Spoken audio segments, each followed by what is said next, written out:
When starting the weave test, you line up on the white tee,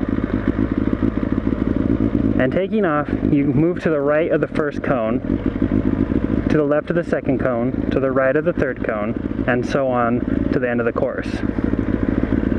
Make a U-turn in the yellow box, stop with your front tire in the white box. Make sure to keep your speed low and your body centered on your bike. Limit the size of your turns, staying as close to a center line as you can.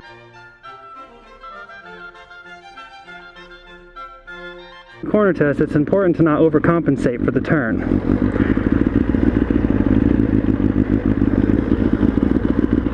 You want to begin slow, moving to the outer left side of the box and cutting in to the right. You want to go slow as possible without stalling the bike, keeping your balance in mind. Do not focus on the lines.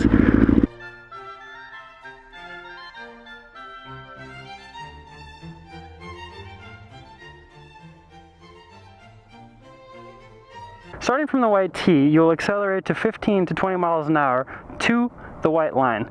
You will hold your speed until exiting the yellow box. Immediately as your front tire exits the yellow box, you apply your brakes.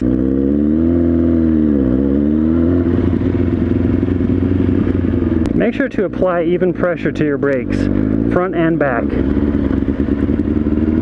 It is okay to put your foot down after you have applied the brakes.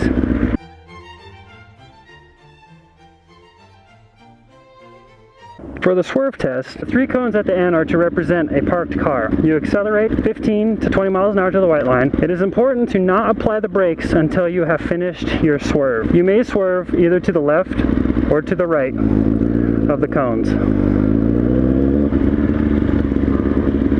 You risk locking the front tire and dropping the bike if you apply brakes in a turn.